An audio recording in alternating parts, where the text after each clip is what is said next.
Well, I bet it's kind of weird to see me in this location as opposed to Brooklyn, New York. I guess I'll get to it a little bit later. Um, there's just some kind of important things that I want to go over, and I want to update you guys. So some of you know this, some of you won't, but I actually recently went full time on YouTube, maybe a couple months ago, and I'll tell you how that kind of ties in to the greater point I'm making. Because whenever you first start on YouTube, especially when you're just starting, you're just trying to make it as a small music producer, content creator, whatever, you really do feel this pressure to put out a lot of videos, to kind of keep up an upload schedule and be a good YouTuber, I guess, and satisfy the almighty algorithm. So I don't know if you guys felt this or if it came across on camera at all. I certainly felt it. But this pressure to keep up a weekly cadence because I just started going full time, kind of in my eyes, I saw the quality dip, and a little bit on some of the videos, I saw some of the passion I had for said videos dip as well. I also see it very measurably in the views, the likes, the view retention. If you guys know what that means, YouTube gives you like a little graph that will show you how well people are engaged with your video. I saw the reaction to trying to push out content, especially my style of content, which is so heavy on the edits, and it reflected in the performance as well. I'm talking about videos like History of the Guitar. History of the Killers was another one. Bad Gear Isn't Bad. And more recently, the Taylor Swift one. And also, if you guys don't know, this is a 50-50 workflow when it comes to editing. I have an editor named Nick, and I have me. We both do about half of the editing work. And the videos that we poured our soul into, like for example, the track recreations, we saw a really strong reaction in the comments and in the views. These videos take months to build. And just based off of that first few months, October,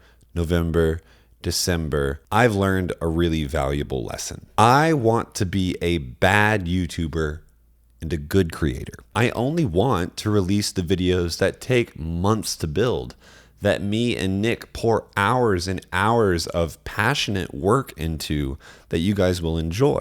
I don't want to be a content creator that just shoves out shit to feed the machine. I tried it and it doesn't work for me, doesn't feel good, and frankly, it doesn't reflect well in terms of the performance either. I want to be a creator that you guys can click the video knowing that video is going to be insane. And the downside to that is, frankly, those videos take an incredibly long time to build. Now, I bring all this up because I've actually, over the course of the last month or two, been building insane videos, really, really crazy ones. And I won't keep secrets. They're really, really cool. I'll tell you now. We've got a track recreation for Rage Against the Machine with the producer of Rage Against the Machine, Garth, if you guys know him. It features footage that has never before been seen of the actual live recording sessions for the first album. We shot the entire thing with a professional film crew in a professional studio in partnership with Universal Audio. There's another video coming called The Complete Guide to Mixing, where I try and break down my entire mixing process, all of my 10 years of experience, in about half an hour. And this video has the most insane graphics that I have ever decided to make. And honestly, some of you guys might be like, what is going on? Why is this a YouTube tutorial and not an acid trip? And the reality is these videos probably won't be done for several weeks. We may go all of January without a single video besides this one. And moving forward, I'm just gonna take more time to build videos that are worth your time, because I've really found that blood, sweat, and tears translates into an amazing video. And I don't just mean in terms of a video I'm proud of, I mean in terms of what's good for the channel, what seems to grow the little business I have here the best. And I've been through this before, and some of you, honestly at this point, a smaller percentage of you, will have known that transition already. It happened last year.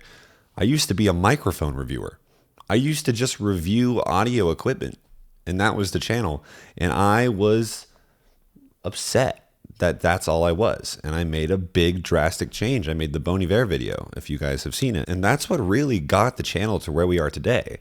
So it's time to do it again. It's time to make sure that everything that comes onto this channel, I am wholly 100% proud of, and it is worth your time. I don't remember what special it was. I think it was Make Happy, but Bo Burnham once said that he spent a year for an hour of your time. And I respect him a lot. And once upon a time, he was just a humble YouTuber as well. I would rather follow in those footsteps than follow the algorithm, honestly. So that's what I'm going to do.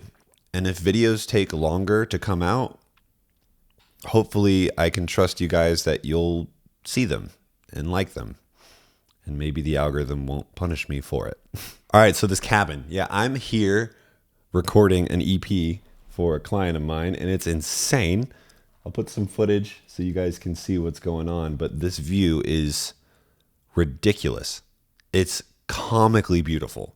And I don't know how I got here, but I'm glad I did. All right, guys. I will see you probably in several weeks to a month. Bye-bye.